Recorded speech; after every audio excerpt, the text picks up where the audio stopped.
Thank you. Thank you, Andy. So I will just go ahead with my presentation. I'll be talking on stewarding God's creation, the role of fluid dynamics in sustainable energy development practices. So without wasting time, let's go into it. So who am I? He has said a little bit about me through my bio, but I grew up in southeastern Nigeria. That's Owerri there. That's where I was born and raised. And I did not leave Owerri until I finished my bachelor's and worked in the industry for 3 years before I left to the US for my master's. And that's my first time leaving Owerri. Okay, so a little bit about Nigeria. In Nigeria, we have several cultures and tribes, but the three main tribes are Igbo, Yoruba, and Hausa. And just a quick one there. This picture here, this is the vice president's wife. That's the vice president, the immediate past vice president, and the wife. The wife is kneeling down to greet the president of Nigeria. So the wife is a Yoruba lady. In their culture, in the Yoruba culture, women kneel down to greet, while men prostrate, okay? But in Igbo culture, we don't kneel down. So that's Igbo culture. Men can greet like that. That's Yoruba culture, men lying down, prostrating to greet. And then our ladies, you just bend down a little bit just to show respect to your elder. So, but typically, Igbo guys just shake hands. We don't prostrate. I'm glad that we don't do that. But if you go to Nigeria, if you want to be well welcomed, and you are in Western Nigeria, where you have the Yoruba people, if you kneel down, they will really, really welcome you. If you're a lady, if you really prostrate, they will know that you actually, in fact, they will give you a chieftaincy title. Let's just put it that way. Okay, a little bit about, we are very big with our food in Nigeria. You can see there wonderful meals, staple foods, some dessert, and typically most of our foods are finger foods. And when you go to Nigeria, try to use your fingers to eat it. Don't say, give me a fork or give me a spoon. So if just wash your hands clean, and then go into it. You will enjoy it, okay? I think I taught some of my friends, I cooked this and told them that we eat finger foods, and then I served them rice. But for rice, we don't use fingers, we use spoon. The finger foods are these traditional dishes, soups, with some cassava or flour-made dough with which to eat the soup. Okay? So, but I gave them rice, and then they want to try use finger. I said, no, that's not how we do it in Nigeria. Anyway, okay, let's move on to Futo, where I got my bachelor's of technology. I think I would say I had a wonderful time there. I was looking for a picture, but I didn't get it. And that's me when I was not yet, my coast has not been enlarged by God, like I told my wife. You can see how slim I was there. And so that's during our matriculation. Matriculation is when what we call here as convocation, right? When you come into the school. While convocation for us is the commencement here in the US. Okay, and that's with myself, with some of my friends. These are all my friends. This guy was actually my wedding planner, essentially. Yeah, he has a event center where he just took care of everything for me. This guy is now a pharmacist here in the US. This guy is still a geophysicist / petroleum engineer in Canada, University of Calgary, as a professor. And I'm here at home. And then this guy is also a geologist in the UK. So, I mean, that was us. And on our field trip, and I was the coordinator, the field trip chairman for our set of 233 students. And so, yeah, that's a little bit about photo. And then after photo, I went into Sichuan Nigeria Limited to work as a geologist / logger. So that's me in one of the rigs. I think this picture was taken on one of the rigs that drilled the deepest well in Nigeria, 17,000 something feet.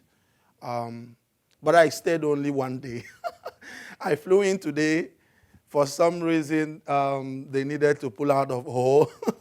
And then the company man said, well, I don't want to pay 6 of you, so you have to go. So and I flew 1 hour, 30 minutes offshore to the risk, but it's okay. So that's what I did for 3 years before I left for my master's, mostly. And then I left Sichuan, actually took a study leave when I went to OSU.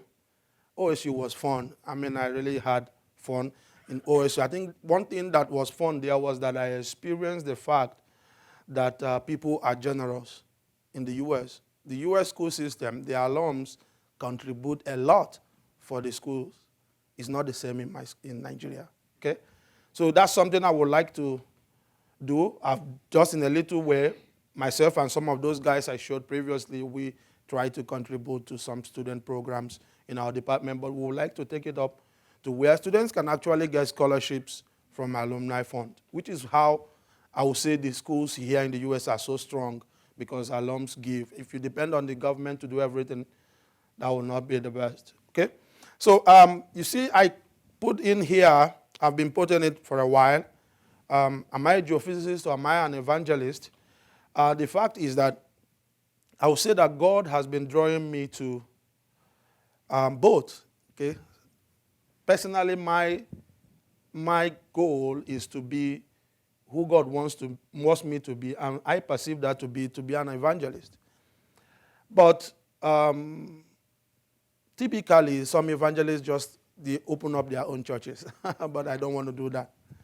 So I'm like, God, what do you want me to do? So, but what I feel is that wherever my career takes me, my vocation takes me, my goal is to make sure that I'm a representative of God there. So at OSU, I did the same thing in photo, but at OSU, I had a lot of time to actually share my experience with Jesus, with people, with students. Yes, as a graduate teaching assistant, I was kind of not permitted to tell people about Jesus in my class, but I could tell people who are not in my class. So what I did was to go to other parts of the school where students, I don't have jurisdiction over them with regards to classes, and then talk to them about Jesus, I still have the tract I wrote, which I'm using here at Hope, to tell people about Jesus. If you meet some of my students in my class, they will tell you the first thing I do is to just share the tract to every student at the beginning of class. And so I did that at OSU. It was nice. God was with me. Actually, I graduated as one of the best students in the class, made all A's, got a 4.0 over 4.0 GPA, and got Phi Kappa Phi award. And that's the pin from Phi Kappa Phi I have here. It's an honor society where the dean of natural and applied sciences will invite you if you make a 3.8, I think so, and above. So I got that, and then invited my parents to my graduation.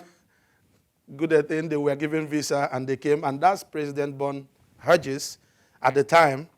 So I told him, I said, I asked for a 30 minutes time with the president, and I said, my parents are coming. Would you mind if they have a chat with you? He's like, yeah. So I'm so happy because I got a full scholarship. I didn't have to pay anything to study at OSU, and then I'm so grateful for that. I hope for a time when I can give back to OSU also. And then he said, okay, yeah, fine. And then you know the funny thing about booking an appointment with the president, a sweet thing happened. When I booked an appointment with the president, then they called my HOD. I said, your student wants to see us. Why? So my HOD calls me, Uzonna, why do you want to go see the president? I'm like, oh, actually, it's nothing bad. I just want to tell him how much God has done for me through this school and through the alums of OSU. And then he was so happy, and then he granted me this opportunity on graduation day to come through the back, come into where they stay with my parents, and then they can take a picture with him. So it was a nice time for me at OSU. Well, from OSU, I had the opportunity intermittently to go have my internship at Exxon. But you can see, no one believes that companies offer introduction or engagement as a benefit. If that was the case, maybe Hope College should emulate that. That's me engaging my wife. Blessing, she's here. But that's not from Exxon. But it's just that was the same time I came back to engage her. Then one of the OSU alums I met at a banquet, OSU banquet, told me, if you're going to be in Nigeria, I can speak to the ExxonMobil team in Lagos, and then they can grant you an internship. Because Houston had already filled up with their interns for the year. So that's how I got into Exxon, and that's ExxonMobil building in Lagos. I used to drive past that place, and I'm like, God, when do I get to go in there one day? And then I did that internship in there for a couple of months. So that's my engagement with my wife. And then after that, things were, I would say, hard. Talking about God's leading in one's vocation. I finished from OSU, returned, and it was hard. That was when oil price was, I think, $33 per barrel. So no one was being hired as a geoscientist, even with the all A's. No one wanted to see your CV. So I got back to Nigeria. I took study leave, right? 2 years study leave. So I got back. And then, unfortunately, whatever touched all companies around the world touched my own company, too. And Sichuan kind of laid me off and it took a while to lay off. I was just told to hold on, you're going to start. And then after a while, I was laid off also, like every other person. So you can't resume, sorry, things are quite hard. We'll let you know if anything changes, right? But that happened for about a year and some months. And then after a while, my general manager calls me up. Oh, Uzonna, I have this project. Can you come in on a contract basis? And then I worked for him as exploration geophysicist for some months before leaving for China for my PhD. So it was a tough time, and I think for me, I feel like God used that period to kind of show me some things personally in my own life, so that, the Bible says with the encouragement you receive, you encourage others, right? What I passed through has helped me to actually encourage people in their own journey, in their career, okay? So how did I get to China after a master's at Oklahoma State University? Everyone asks me that question. Why China? Okay? To answer it, I'll put it this way. I had a mentor. It's good to have a mentor. She is still my mentor, Professor Estella Atekwana. She's now the dean at University of California, Davis, Dean of Ocean, Earth, and Environmental Sciences, I think so. She told me, Uzonna, China is opening up. Why don't you try China? And they have very good schools. I'm like, okay. China was never in my purview, as in never. So I'm like, which school? Where do I start with China? Well, I took her advice, but I didn't really put any action to it.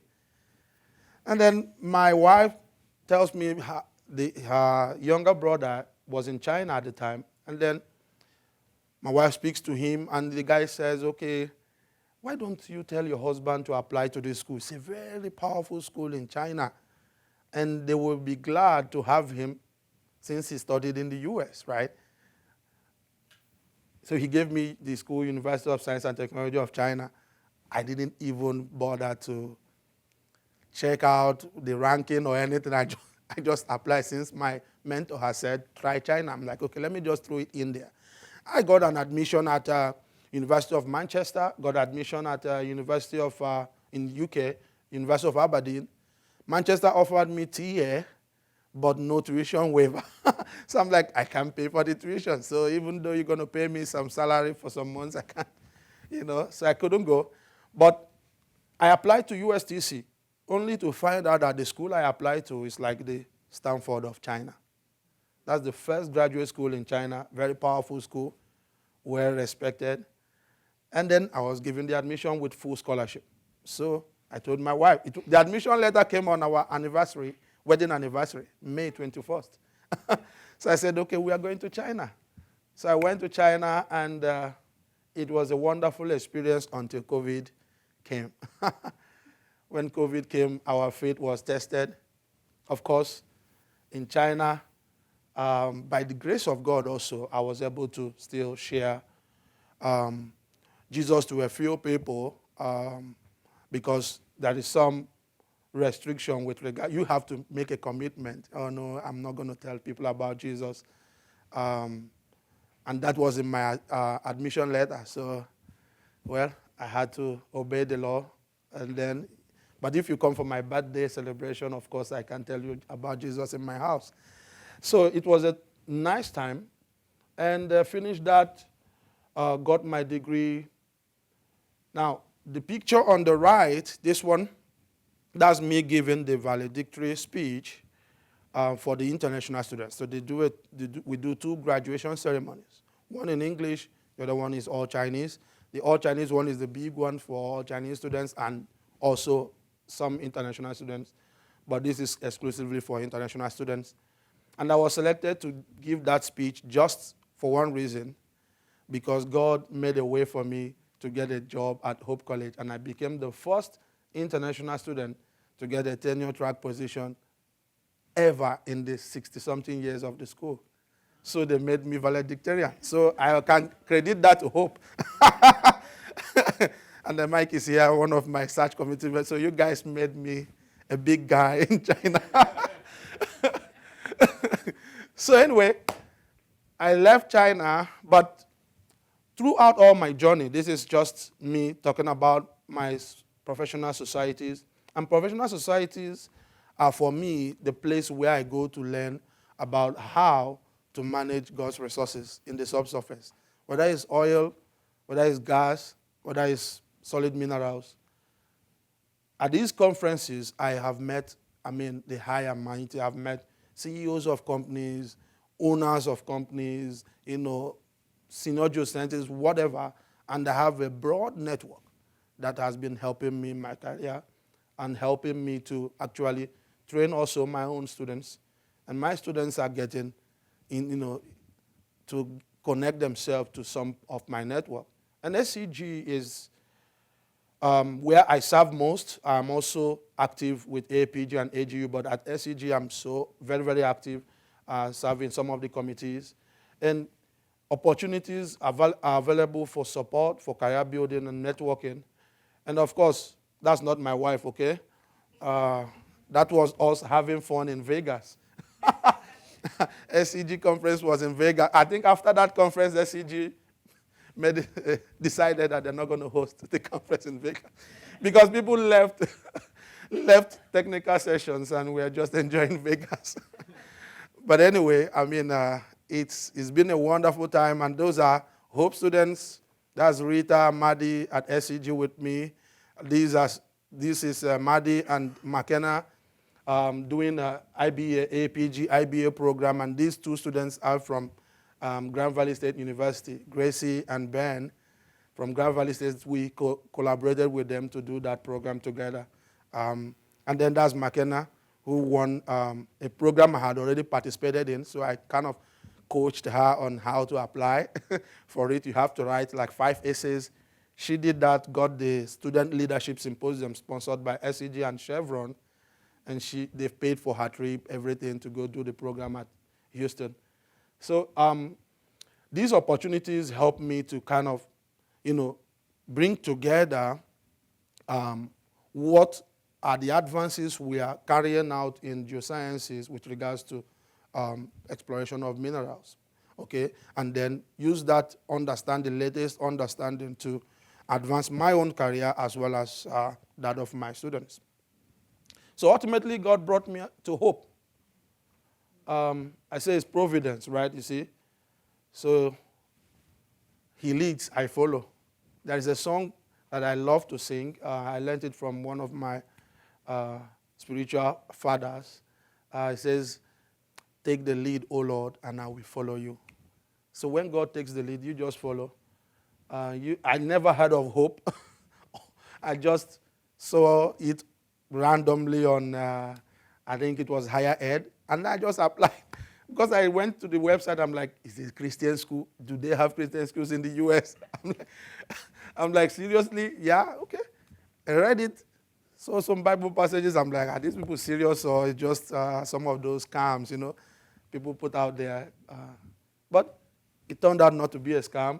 And then I've come here to see that actually Hope College is a Christian school. And like the president said, we now are going to be having a vision of a school that follows Jesus, right? So, I mean, this is like the best place I want to be, okay? So let's talk about my beautiful family. You have seen a lot of myself and my wife, and those are our first daughters. Chimduto was born in Nigeria, first daughter.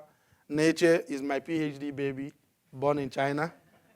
So you can imagine, I'm glad I excelled. I mean, because having my wife have a second baby and studying, it was not really easy. But anyway, God helped me. And then these are my Hope twins, it's not keeping up with the Kardashians. This is keeping up with the Hope twins, okay? And they are 1+ now.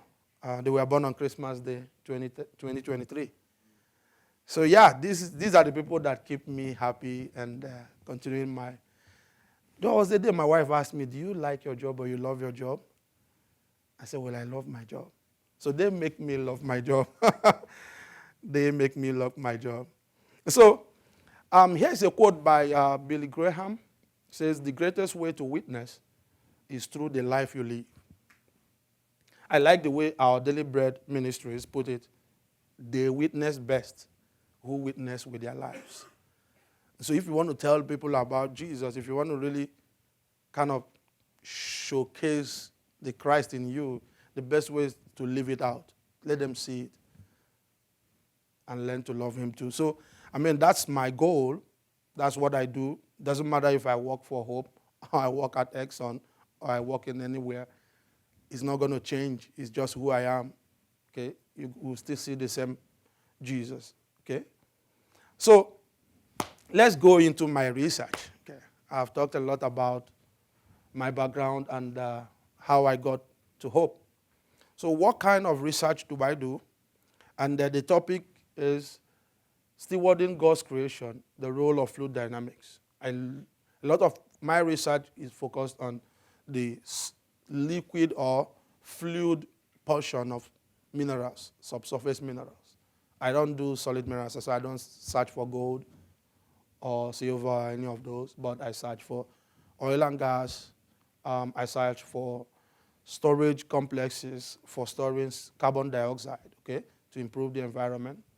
So those are the skills I have, and those are the kind of research I do. And I study the environmental hazards that can be associated with regards to earthquakes. So what motivates my research? So you see, energy demand is forecasted to continue to rise. And of course, even with the introduction of renewables, which are in green, which is solar, wind, and coal, we still have coal, oil, and gas supplying a lot of the energy we use around the world, right? So it means that even if we are going to go pure green, right, we will still have to be using oil and gas for a long time. Now, for me, I'm interested in how can we use this oil and gas safely by capturing the CO2 produced from it and re-injecting it into the subsurface so that the environment is good, and at the same time monitoring any earthquakes that can be associated with production of oil and gas or storage of CO2. Another motivation is the need for sustainability. Okay, that's this from USGS and carbon sequestration, which is carbon storage, and these are sources where carbon can be found from oil production, gas production, and we can capture this and reinject it. We also have transportation contributing to CO2, right? So technologies are being built to capture this and reinject CO2 into the subsurface. And I am interested in that kind of research where while we produce more oil and gas, with the new president of the US that has come in now saying drill, baby drill, right? Whether we like it or not, whether anyone likes it or not, there will be more production of oil and gas. The question is encouraging companies to do more of capturing and sequestration. Towards the end of my talk, I will let you know that there is something called zero emissions natural gas plant. So you can produce electricity with natural gas and nothing will be emitted because all the CO2 is captured. It's called the alarm cycle. I will talk about it a little bit. And also the third part of my research is earthquake hazards, that is earthquake caused by production of oil and gas and injection of fluids in the subsurface. And this we refer to as induced seismicity. But for the layman, it's just man-made earthquakes. Okay? We cause the earthquakes. They are not natural. And so I studied this earthquake, 6.0 earthquake in China, in Sichuan Basin. The zone was undergoing both shale gas hydraulic fracturing in the south and in the north, dissolution salt mining, okay, commercial production of salt, your normal cooking salt. Okay? And so that brings my research focus into two main parts, exploration seismology and earthquake seismology. Okay? And my exploration seismology just focuses on that CO2 storage, oil and gas exploration, hydrogen storage. Hydrogen is a big thing now called fuel cells for cars, vehicles. You can use hydrogen as your energy input, and the output is only H2O, just water vapor essentially. So water vapor is not as bad as CO2 when it comes to greenhouse gases. And then the second part here is studying seismicity caused by these productions, so that way we are sure that we are not, destroying the environment with regards to high magnitude earthquakes. Okay, when the magnitude gets to a point, we have protocols or impute protocols to make sure that we lower the magnitude of earthquakes. And that's a cross-section of myself and my students in my lab working on some projects. Okay, let's dive into exploration seismology quickly. I'll give a case study from Niger Delta in Nigeria. Now, this area is, that's the study area, is offshore at water depth of about 1,300 meters. Okay, so it's called deep offshore. That's the data I was given for research. And you can see that this field has been producing oil for a lot of, a large number of years and produces about 225,000 barrels of oil per day. In Nigeria, with regards to sustainability, several countries at this time cannot even afford to go green, right? For them to go green, a lot has to happen because of technology, subsidy, and things have to happen for countries like Nigeria to be able to go green. Because 98% of Nigeria's revenue is coming from oil and gas. You see, if you take it away, everyone is going to be poor. People are going to die. It's as simple as that.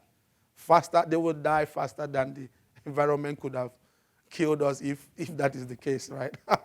So anyway, typically as a geoscientist, our goal is to model the Earth, okay? Go from surface, and that top map you're seeing there, this top, that's the seafloor. And this is the recent channel on the seafloor, okay? That's your seafloor, all the way to the depth of 4 kilometers, okay? That's the seafloor up to that. So our work is to go in there and find reservoirs as beds of formations, or rock formations that can hold hydrocarbon or CO2 if we want to store CO2, or wastewater. Okay, any fluid we want to inject, we need the right geologic formation. Okay, and then if it is production we want to do, we need to find where the accumulation is. So in this case, this is one of the biggest oil fields in Nigeria, and I was given that data to work with, to exploit, find oil and gas, and I've extended it to looking for reservoirs for storing CO2. Okay. Now we do what is called seismic interpretation. Okay, seismic interpretation, and it's just for us to interpret. Like you look at these are wiggles, black and white. We paint the trough white, the peak black, and then we try to interpret formations based on that. But you don't just know which trough or peak will be characteristics of a particular reservoir and then can produce hydrocarbon, right? So you have to do some work. So when a geologist sees this figure, this is what a geologist will come out with. Okay? Do the right interpretation and then tell you this particular formation with green being oil-bearing sand, this one also, and then the driller knows, or the petroleum engineer knows where to go in and find the oil and gas. If it is CO2 we want to store, you know where to go. And then we interpret these faults so that you know how to drill. Now we have technology to drill in a directional manner and then be able to assess the fluid we are looking for. Okay? So we produce maps from each of those levels we interpret. And this is an exemplary map. And typically seismic, which is sound waves that go into the earth, come back at reflections. They are recorded in time. So we just shoot the seismic wave and then we record for maybe 5 seconds. Okay? And if you look at the previous figure, it was 5 seconds. At this, you see, this is 30 milliseconds for space of the contours, which is what we call lines of equal elevation or value. Okay? So we produce these maps and then use that to tell the producing company, this is where you should go drill. Then wells are drilled. These are each of those. There are 5 wells there. Are wells drilled. And then you see, when these wells are drilled, we log them with another geophysical method to produce. This is gamma ray log. This is resistivity log. Oil and gas have high resistivity. That is, oil is not conductive. Okay? Water is more conductive than oil and gas. So where the resistivity is high, we know that's where we should look for hydrocarbon. Okay, that's how we know the formations. And then when we know that, we want to make sure that the formation we are looking at with high resistivity here, high resistivity, corresponds to the particular reflector on seismic. So this is the seismic section. Then that's a relationship we use called well to seismic tie, to tie the well, drill well to the seismic so that we can do that. So that's the kind of research I do. And then we produce the maps and ultimately have a full geologic model where we can show, clear geology of the area and where the resources are. Okay? In this case, this is a folded anticline with the faults as parasitic faults, segmenting the formation. So to produce this field, they had to drill wells into all blocks to be able to produce completely the field. Okay, this is producing. And then we also do some geophysical characterization. Okay, in this case, we did some attribute analysis. And the work of geophysical attributes is to tell you where the fluid is, hydrocarbon is. So this bright color zone is the zone that has hydrocarbon. Okay? And then this is another kind of geophysical input or attribute analysis which we did. My student did this last summer. And this is called AVO analysis. This is like the holy grail. If you have never drilled a well in a field, you do this to find where to drill first, for the first time. And so those two reservoirs to the right, these two, have never been drilled. So we're saying that these are new places where there is more hydrocarbon. Okay, that's what my student did last summer. And then another example of the same thing, now we see I put Gulf of America. So I listen to the news. Don't mind me. So now it's no longer Gulf of Mexico, although I still have Gulf of Mexico down here. But just to let you know that I had what the president said. And maybe we'll be going further with that. So this is an example from Gulf of America to show you the same kind of work, but this work was funded by NASA for us to find reservoirs to store CO2.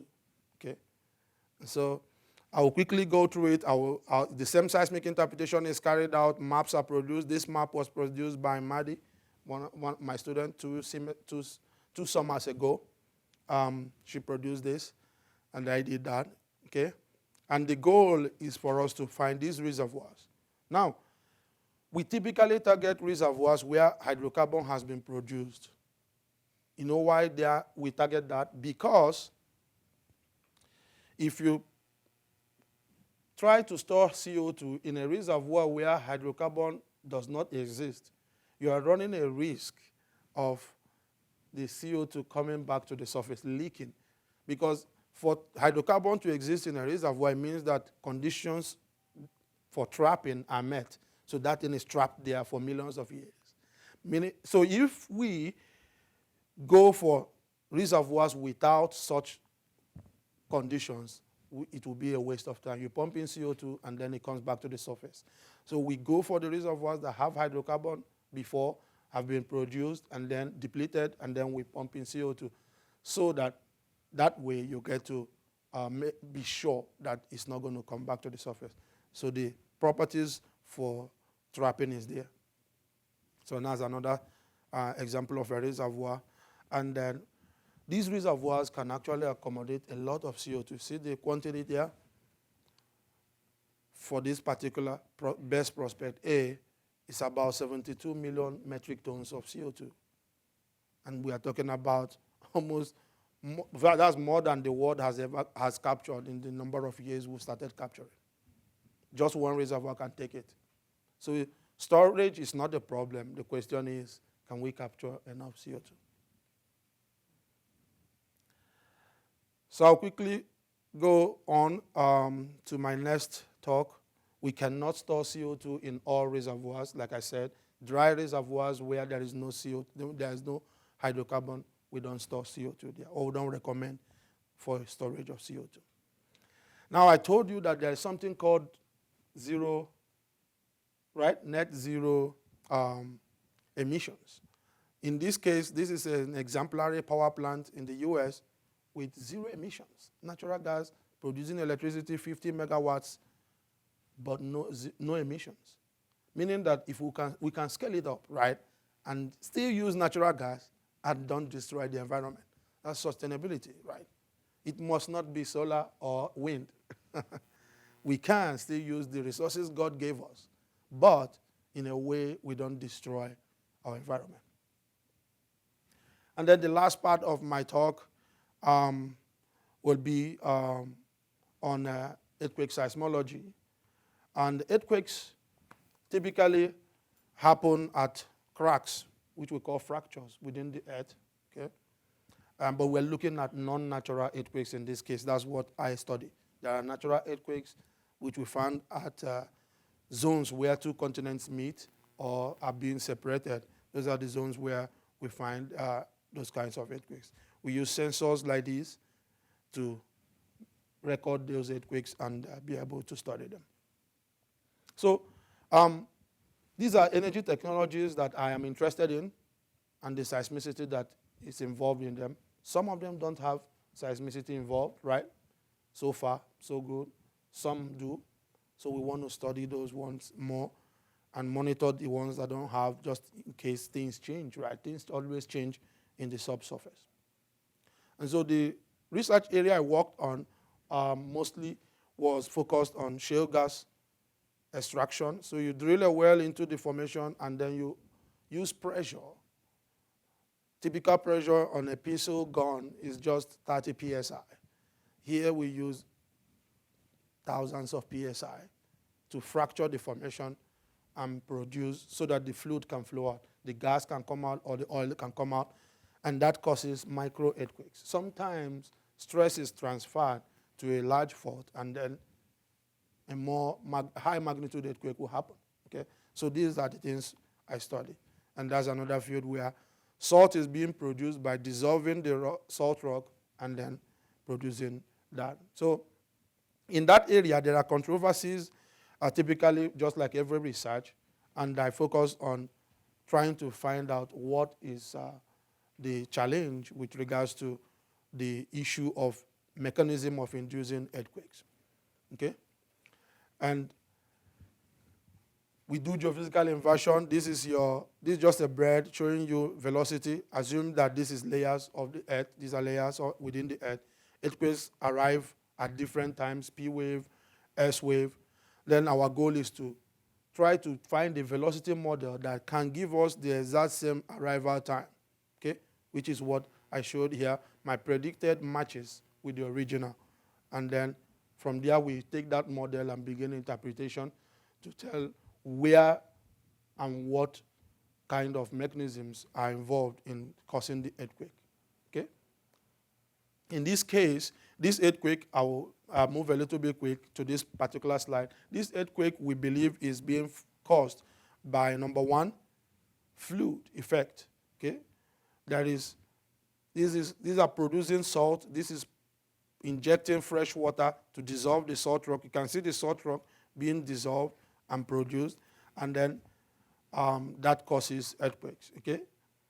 So that's fluid effect plus the stress involved, and then the outcrops, that is rocks that equivalent of rocks in the subsurface that have come to the surface, also help to show us that that formation is highly brittle with quartz and silica and can fracture. And in this, we do stress analysis, and we can tell when an earthquake happens, how the stress was transferred to cause the next earthquake.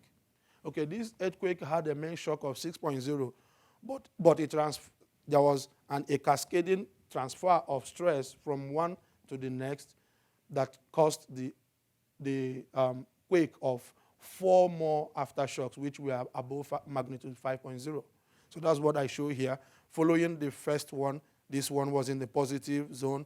The third one, positive zone. Fourth one here, positive zone. And then the fifth one, positive zone. So we show that there is a cascading effect there. Okay, so finally, these are the kind of research I'm focused on, and the goal is to make sure that what God has given us, right, the resources we have, are well maintained. That's my motivation. Are well maintained and well utilized.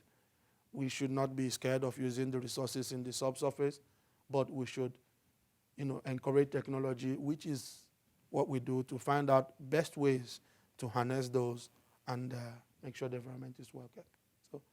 So for the future, this is my advice to people, industries that do this work. Make sure you know where your water is going. Here, this company did not know where their water was going, and they had this sinkhole, okay? And then that sinkhole, you see, 40 meter by 20 meter and 7 meter deep. If it happens on the scarp or this building, it's gone, right? So you should know where your water is going or your CO2 is going.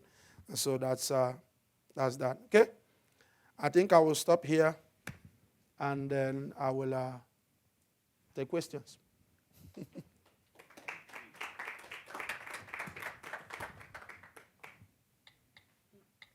Okay, friends, we have just a few minutes for questions for Uzonna on the many different things he covered. Does anyone have something they would like to ask?